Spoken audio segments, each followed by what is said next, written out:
गुरुदेव, सड़क दुर्घटना में मेरा एक पैर घुटने के ऊपर से काटना पड़ा।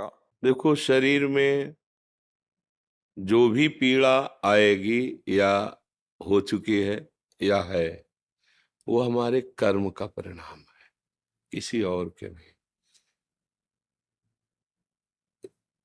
अब क्या है कि जैसे इस बार भले इस जन्म में आप मांस ना खाते हो, मान लो इस जन्म में ना खाया हो, हम क्या जाने कि खाया कि नहीं। पशुओं के साथ कैसा व्यवहार किया जाता है, कैसे लोग कैसे करते हैं, वो भी जीव है।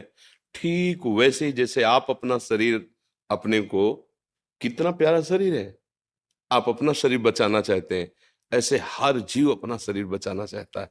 आप देखो, चींटी के पीछे अंगुली ऐसे करते चलो, वो भयभीत होकर भागेगी, अपना प्रयास करेगी कि मैं बच जाऊं, शायद कोई मुझे कष्ट देना चाहता है।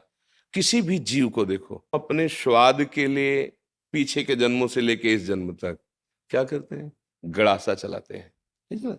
गर्दन काट दी, पैर काट दिए। और जब हमारे कटने का नंबर आया, एक मांडव्य ऋषि हुए, ऐसे हाथ उठा करके पैर के अंगूठे के बल मंत्र जाप कर रहे हैं। ध्यान से सुनना।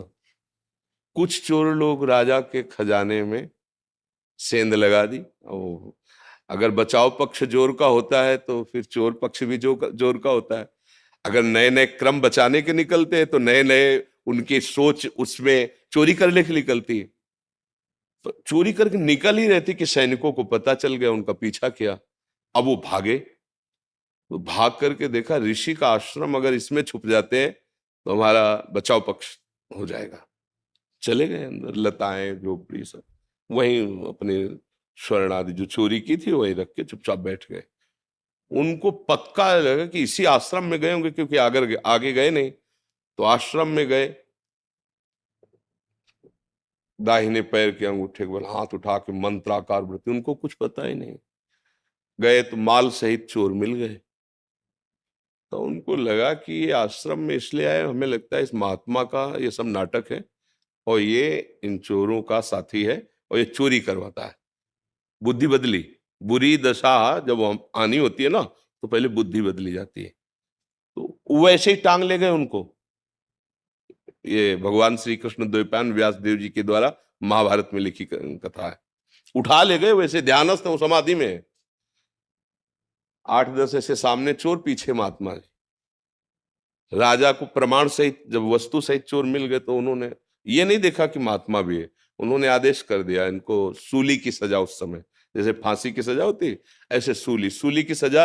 एक भाले जैसा यंत्र, ऐसे नीचे से खंबे जैसा, ऊपर एकदम भाला जैसा, और बराबर की ऊंचाई में ले जाकर गुदा द्वार से ऐसे छोड़ दिया जाता था ऊपर से। तो वो जितनी घुस पाई, इसके बाद वो आदमी गुदा द्वार में सूली घुसी। अब वो तड़प रहा है, कितने घंटे हो या कितने दिन, वो उसकी सामर्थ्य जाने, मरेगा वहीं। कोई उस बड़ी कष्टप्रद, मतलब गोली मार देना फांसी में तो मिनट 2 मिनट, लेकिन सूली की सजा बहुत ही कष्टप्रद। अब गुदा द्वार में इतनी घुसी है और वो रक्तस्राव हो रहा, धीरे धीरे वो मरेगा। दूसरे जब दंड वाले आते थे जिनको, तब वो उतारे जाते थे 1-2 दिन 3 दिन में। ऐसे जब वहां उतारने गए तो देखा वो पद्मासन लगाए बैठे मांडव ऋषि, और वो तो चोर थे, वो मर गए। उनको हटाया, भाग के गए राजा से कि कोई अपराध बन गया। वो तो कोई सच्चे महात्मा थे जिनको हम पकड़। बोले महात्मा को क्यों पकड़ के लाए? बोले महाराज हमको लगा कि वो आश्रम में। तो अब वो भयभीत हो गए, क्योंकि आगे गाय और ब्रह्म ऋषियों को करके गए। वो कहा महाराज मुझे बिल्कुल पता नहीं था, आप क्षमा कीजिए, मेरे से अपराध बन गया।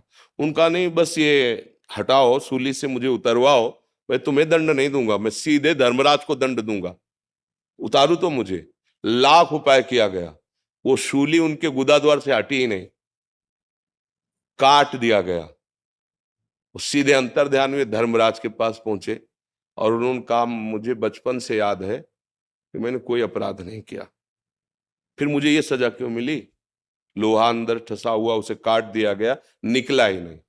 मैं तुम्हें अभी दंड देता हूं, क्योंकि तपस्या के धनी थे। तो धर्मराज इनका रुको रुको रुको रुको। तो जैसे अपने ने कि टीवी चैनल लगा दे तो दिखाई देता है, ऐसे कहा देखो आप अपने। तो 8 वर्ष के थे, एक तितली को उठाया और बम्बूल का कांटा होता है ना, बार बार उसके गुदा द्वार में ऐसे खिलवाड़ में बच्चे थे, ऐसे करके छोड़ दिया। बोले उसका फल है ये कि सूली निकाली नहीं गई, अंदर धसी हुई है, क्योंकि कांटा निकाला नहीं था। तो आप अपने योग बल से सह गए, नहीं तो जैसे तितली मर गई थी वैसे तुम्हें मर। एक तितली के गुदा में कांटा डालने से, ये महर्षि हैं इतने सामर्थ्यशाली कि सीधे जहां न्याय होता है वहीं पहुंच गए, धर्मराज के पास। तो बोलो इतने बड़े ऋषि का कर्म, उनको दंड दिया ना, तो हमारे तुम्हारे कितने कर्म है? ये मुर्गा, ये पशु पक्षियों को जो काट काट के खा रहे हो, जो विनोद कर रहे हो, मजाक मजाक में उनको कष्ट दे रहे हो, दुख दे रहे हो, और कितने पाप हैं? एक पाप है कितने? अब आपको मान सकते हैं कि इस जीवन में आपने कोई पाप नहीं किया, ऐसा आप कह सकते हैं, लेकिन बिना हमारे पाप के हमें कोई दंड नहीं दे सकता। हमारे पूर्व के, हम शरीर बदलते चले जाएं, हमारा पोस्ट बदलता चला जाए, तो क्या पीछे जो गलती करे हैं वो हम पे लागू नहीं होगा क्या? मान लो आप पहले एक छोटे पद में थे, फिर बड़े पद में आ गए, लेकिन जब छोटे पद में किए हुए अपराध का दस्तावेज खुलेगा तो बड़े पद में होते हुए आपके ऊपर कानून लागू हो जाएगा और आपको जेल जाना पड़ेगा, आपको दंड भोगना पड़ेगा। ऐसे ही पूरा सिस्टम भागवतिक है। तो कोई न कोई हमारा ही कर्म हमको कष्ट देता है। अब संभाल लो, नाम जप करो, कोई भी ऐसा आचरण मत करो। दूसरे को अगर दुख दोगे तो तुम चाहे जितने समर्थ बन लो, वो दुख इतना बलवान होके आएगा कि ऐसी जगह तुम्हें रौंदेगा कि कोई सहायक नहीं मिलेगा। पक्का कोई सहायक नहीं मिलेगा। अगर आप दूसरों को सुख दोगे, नाम जप करोगे, माना थोड़ा गरीबी से जी लोगे, तो भगवान मिल जाएंगे, आनंदित हो जाओगे, सुखी हो जाओगे। अब ये बात सबकी समझ में नहीं आती। ऐसी हत्याएं करते हैं, जिंदा पशु को टांग दिया, नीचे से आग लगा रहे हैं। अब आप गाड़ी खरीद के लाए और रफ्तार से दौड़ा रहे हैं और लग गई आग, लाख है शीशा, अंदर भुन गए। ये है मालिक का हिसाब। ये वही है जिसने डंडे में बांध के आग के नीचे भूंजा था, उसने उसी के कमाए हुए धन से उसी में आग लगा के उसको भूंज दिया। वो निर्णायक झूठा नहीं है, वो निर्णायक बड़ा दयालु है। हमारे द्वारा जो कर्म होते हैं, अवश्य में भोक्तव्यम कृतम कर्म शुभाशुभम। इसीलिए हम सबसे हाथ जोड़ के कहते हैं, मत खाओ मांस भैया, मत खाओ। काहे को जीव के स्वाद के लिए दूसरे को कष्ट दे रहे हो, और जब परिणाम आएगा तब। ये शराब पीना, मांस खाना, व्यभिचार करना, गंदे आचरण करना, ये तुम्हें कभी सुखी नहीं कर सकते हैं। जो हुआ उसको हमें मिटाना पड़ेगा। हमने लिखा है तो हम ही को मिटाना पड़ेगा, हमारे तो कर्म है। तो ये नाम जप जो है ये मिटा देगा, पीछे का भी, वर्तमान का भी, वो आगे जो होने की चूक हो जाए उसको भी संभाल देगा। भूत भविष्य वर्तमान तीनों को संभालने के सामर्थ्य भगवान के नाम में है। हम तो कहते राधा राधा जपो, और आपको जो प्रिय लगे वो आप नाम जप करो। बस हमारी प्रार्थना, हमारी बात मान लो, ये नशा बंद करो, ये मांस मदिरा, ये चीजें आपको कभी सुख नहीं मिल सकता। ये गंदा संस्कार बन गए, इसलिए लगता है चलो थोड़ा पी लेते हैं, थोड़ा खा। भैया आप सच्ची समझो, आप अपनी बुद्धि को गिराते चले जा रहे हो। जो गिर रहा है उसे पता नहीं चल रहा है, जो उठा हुआ देख रहा है कि गिर रहा है उसे पता चल रहा है। जैसे अंधा आदमी है ना, वो जा रहा है जिस मार्ग में, आगे वो दलदल में फंस जाएगा, वो लाख चिल्लाए तो उसकी समझ में नहीं आएगा। ऐसे हम लोग माया के द्वारा अंधे हो गए, गंदी आदतें, गंदे व्यसन, फिर जब परिणाम मिलता है तो भगवान को गाली देते हैं। आज हम धर्म से चल रहे हैं, लेकिन कल हमने पाप किया है, फिर लोग कहते हैं देखो धर्मात्मा हो, कितना दुखी है। अरे भाई बोया है तो काटेगा ना, आज जो बोया है वो अगली फसल है, आएगी। तो इसलिए नाम जप करो, अच्छे से चलो।